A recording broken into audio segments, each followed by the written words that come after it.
नाज़रीन खे ॿुधाईंदा हलूं त खोड़ा भरिसां कोलाब जेल में सुहिणी धरती ऑर्गेनाइज़ेशन ऐं यूथ प्लेयर्स वेलफेयर पारां मरहूम इम्तियाज़ अली अबड़ो जी यादि में टूर्नामेंट मुनक़िद कई वई।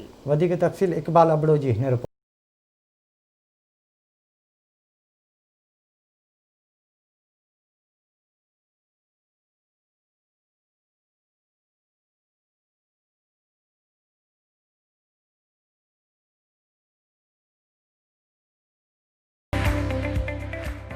खोड़ा भरिसां कोलाब जेल में सुहिणी धरती ऑर्गेनाइज़ेशन ऐं यूथ प्लेयर्स वेलफेयर पारां मरहूम इम्तियाज़ अली अबड़ो जी यादि में 5 दिसंबर खां हलंदड़ KPL क्रिकेट टूर्नामेंट जो फाइनल कोलाब जेल कलंदर्स ऐं कोलाब जेल स्टार्स विच में थियो, जंहिंमें सख़्त मुक़ाबले खां पोइ कोलाब जेल स्टार्स कामयाबी हासिल कई।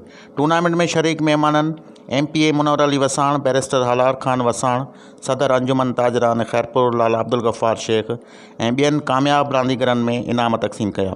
इन मौक़े ते MPA मुनव्वर अली वसाण, बैरिस्टर हलार वसाण, इल्ताफ़ अबड़ो ऐं रांदीगरनि आवाज़ TV न्यूज़ सां ॻाल्हाईंदे चयो त प्ले ग्राउंड हुजणु खपनि, पर छा कयूं न्याज़ी जी गवर्नमेंट आहे जेको सिंध जो हिसो आहे उहो कटौती करे एतिरो ॾिए थो त असां उनजी पघार मुश्किल सां करे सघूं था।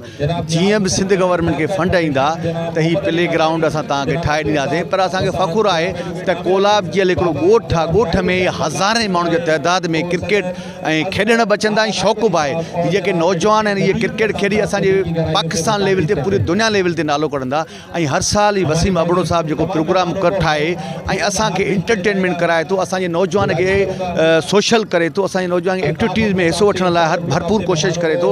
ऐं मां नौजवाननि खे बि सलाम कयां थो जहिड़े सीअ में क्रिकेट खेॾंदा ऐं अहिड़े वलवले सां इंशाल्लाह जीअं फंड ईंदा ही कोलाब जेल जो ग्राउंड ठाराए ॾींदासीं। स्पोर्ट्स हुजे कहिड़ी बि हुजे, बिलख़ुसूस क्रिकेट न कहिड़ी बि गेम हुजे, तव्हांखे फिज़िकल एक्टिविटी तव्हांजी वधाईंदी आहे, तव्हांखे मेंटल जेकी एबिलिटी आहे उनखे इंक्रीज़ कंदी आहे। ऐं ॾिसो ॿाहिरी दुनिया में UK में मां हूंदो हुउमि, उते सभई माण्हू स्पोर्ट्स जा केॾा शौक़ीन आहिनि। ऑस्ट्रेलिया ॾिसो त इन सां हिकु फिज़िकल एक्टिविटी, ॿियो मेंटल कैपेसिटी तव्हांजी इंक्रीज़ थी थिए। हीअ ग्राउंड जेकॾहिं आबाद हूंदा त यकीनन हितां जा माण्हू सेहतमंद हूंदा। ग्राउंड आबाद हुजनि पोइ अहिड़ियूं एक्टिविटीज़ कराइण जो मक़सदु इहो हूंदो आहे त माण्हुनि खे हिन समाज में सेहतमंद बणाए ॾिए, छाकाणि त माण्हू जो सेहतमंद जिस्म हूंदो त संदसि ज़हनी ओसर बि बहितरीन थींदी। आवाम ऐं नौजवान में शऊर ऐं जोश जज़्बो आहे रांदियुनि में, त इन लेवल ते असांखे हिकिड़ो ग्राउंड ॾिनो वञे ऐं आवाज़ TV जे तरफ़ां असां मैसेज था ॾियूं जेको सिंध गवर्नमेंट आहे त ॿारनि में काफ़ी जेके आहिनि ग्राउंडनि जी गुंजाइश आहे ऐं ग्राउंड न आहिनि, असांखे ग्राउंड खपनि ऐं ग्राउंड ॾिना वञनि। ग्राउंड माशाल्लाह ॾाढो क्राउड आहे ऐं काफ़ी सालनि खां टूर्नामेंट थींदी रही आहे।